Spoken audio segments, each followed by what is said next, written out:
gratis, dampaknya sehebat itu, tetap tidak laku. Yang mahal, dampaknya mengerikan, masih hidup di dunia, apalagi kalau sudah mati ke neraka, lakunya luar biasa. Gereja bertobat sungguh-sungguh mulai hari ini. Hentikan cuma pintar ibadah saja. Setuju kalau saya ngomong ini? Buat sesuatu yang nyata di masyarakat. Betul menyedihkan. Itu latihan musik, gak usah banyak-banyak, lagunya sama semua kok. Benar, saya itu paling benci lihat orang latihan musik lama-lama. Ngapain? Lebih baik digunakan untuk nginjil waktu itu. Cari anak-anak yang di lorong-lorong situ, yang di pasar-pasar itu. Ajak pulang ke rumah, ajak ngomong. Jauh lebih berguna daripada latihan musik. Lagunya tuh sama. Maaf, jangan marah. Latihan tamburin, doa jemaat, maaf. Rapat aja saya minta ampun yang satunya. Kapan kita ngurus orang di luar kita ini?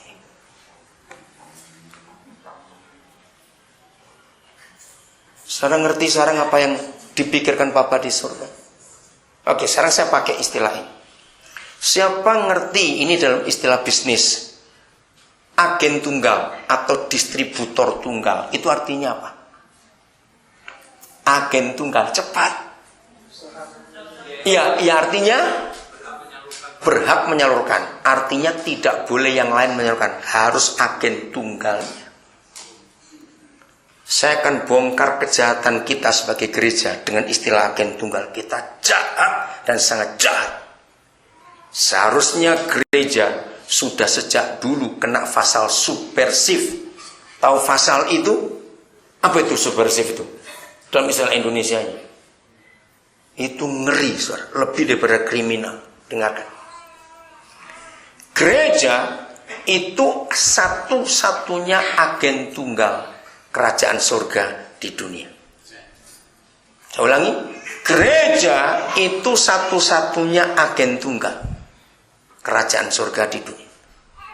Kalau surga itu sebuah pabrik yang menghasilkan tadi itu keselamatan, apalagi tadi ketenangan, damai sejahtera, sukacita, kekuatan, penghiburan, kesembuhan, pengampunan, kelepasan, banyak lagi.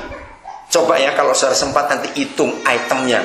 Produk surga itu apa saja? Ratusan, mungkin ribuan. Percaya nggak saudara? Nah, masyarakat di dunia tidak akan bisa memiliki produk itu kalau nggak lewat agen tunggalnya. Betul? Karena itu hukum agen tunggal. Ternyata agen tunggal menumpuk semua produk itu di dalam gudang gereja. Masyarakat nggak pernah dapat penyaluran. Subversif nggak kalau begini? Lihat kalau ada orang nimbun beras, nimbun minyak tanah, masih ingat nimbun bensin, itu subversif. Kalau yang lagi kosong itu ditimbun, nimbun gula, hukumannya berat. Coba gereja, kapan kita menyalurkan itu semua ke masyarakat? Kita dapatnya gratis loh. Nggak ada uang untuk kita taruh di surga. Betul nggak? Surganya minta kita salurkan. Gratis juga. Tapi semua produk itu kita miliki untuk diri kita sendiri. Jahat nggak kita ini? Sangat jahat. Yang nangis tetap nangis, bahkan bertambah banyak yang nangis. Yang sakit tetap sakit, yang mati tambah banyak yang mati. Yang kacau makin banyak. Harusnya kalau sebagai agen tunggal kita menyalurkan itu. Selesai semua masalah masyarakat dan sosial ini.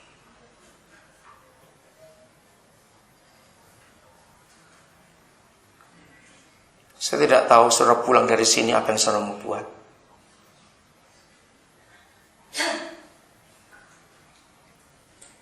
Lihat temanya. Ya Roh Kudus baharui dan bangunkan gereja. Jangan cuma nempel di situ tema itu. Ayo kita alami Roh Kudus membarui kita.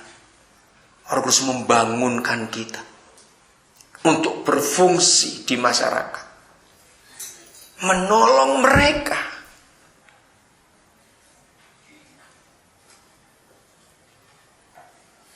Saudara, baik kita pendeta, majelis, jemaat biasa, semua kita yang mengaku percaya Yesus, kita adalah gereja. Amin. Bukan organisasinya, bukan gedungnya, bukan siapa pendetanya, tidak. Semua orang yang percaya Yesus, dia adalah gereja. Karena kita eklesia yang dipanggil keluar. Saya akan akhiri dengan pemikiran Abraham tadi. Masih ingat, kita nggak usah buka ayatnya. Kejadian 12 kita semua tahu. Itu yang saya kagum. Bagaimana kita bisa berfungsi, bertanggung jawab, dan berkuasa seperti gereja? Jawabannya cuma satu. Miliki iman Abraham sebelum menjadi Abraham. Masih ingat? Kejadian 12. Waktu Yahweh berfirman pertama kali kepada Abraham. Saudara dengarkan ya. Kata Yahweh itu disebut 6.368 kali di Alkitab. Catat, itu di Google ada. Saudara cari di Google, Yahweh itu disebut 6.368 kali di Alkitab. Tapi setan ingin meniadakan nama itu. Bayangkan, yang muncul nama yang lain. 6.368 kali itu nama Yahweh yang disebut di Alkitab. Tapi setan meniadakan itu. Tidak ada satu nama yang lebih banyak daripada nama Yahweh di Alkitab. Nah, pertanyaan saya. Pertama kali Yahweh menemui Abraham, di Kejadian 12. Waktu itu Abraham sudah percaya Yahweh Israel atau belum? Nah, itu yang saya heran. Bahkan Yosua menulis di pasal 24 kitab Yosua. Waktu itu Abraham masih penyembah berhala. Itu yang saya kagum, saudara. Begitu dengar Yahweh berfirman, Abraham, tinggalkan sanak saudaramu, tinggalkan negerimu, tinggalkan orang tuamu, pergi besok. Tiap kali saya ingat itu, saya itu terharu dan kagum. Enggak kenal siapa yang ngomong, Abraham nurut. Contoh aja gini. Misalnya nanti malam, salah seorang di antara saudara, ini saya pakai istilah sekristen-kristennya kita, tiba-tiba malam dengar suara, hai anakku, besok kamu ke bandara. Pokoknya pergi. Bawa keluargamu, bawa semuanya. Kemana? Nggak tahu, pokoknya pergi dulu. Ayo, sekristen-kristennya kita pergi nggak? Jujur ayo, mikir. Ini keluarga lo, nggak sendiri. Ajak keluargamu semua. Saudara bisa bayangkan ternaknya Abraham waktu itu berapa ribu domba, berapa ribu onta. Pergi. Kemana? Nggak tahu, pokoknya pergi. Abraham nurut, padahal nggak kenal siapa yang ngomong ini. Jadi, gereja nggak jadi gereja yang benar karena nggak nurut suara Tuhannya. Bukan karena kurang rapat, karena jarang rapat, bukan karena sinodonya nggak kaya, bukan, karena nggak taat. Katakan amin. Kita tidak taat.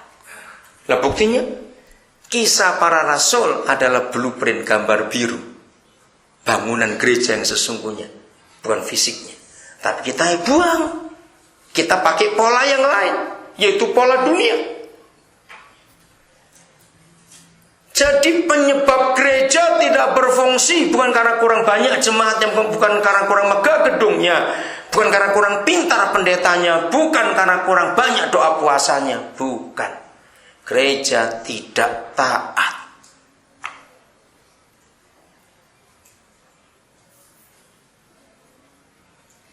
Yosua nggak akan masuk ke Kanaan Kalau perintah Yahweh nggak ditaati, banjir. Hari itu banjir.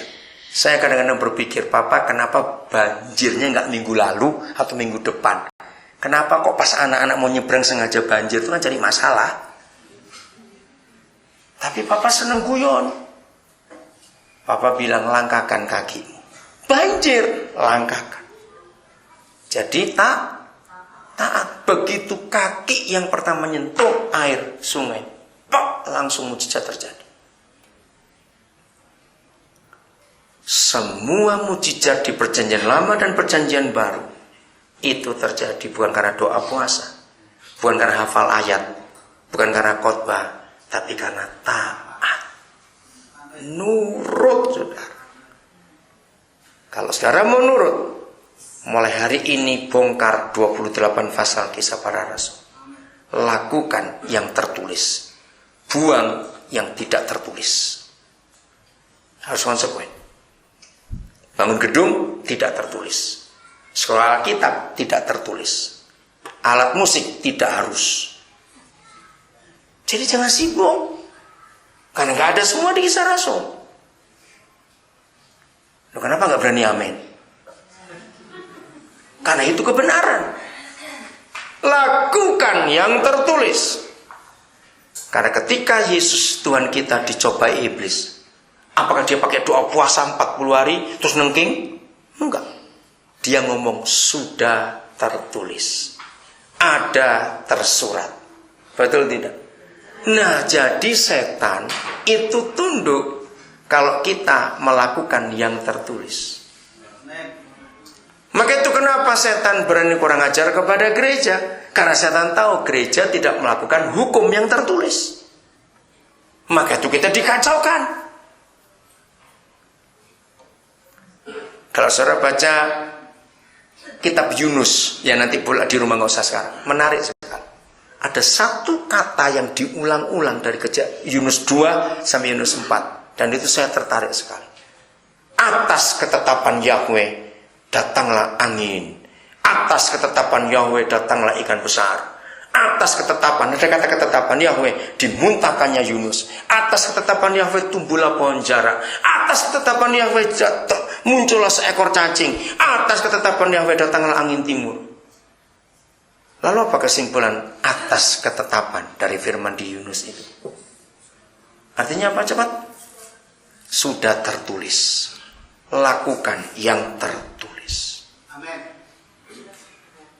Hilangkan yang tidak tertulis. Dan ini jadinya lucu.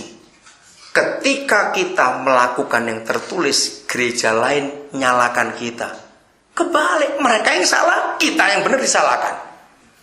Betul tidak? Nah, itu yang goblok siapa? Nah, ayo kita lihat ayat ini.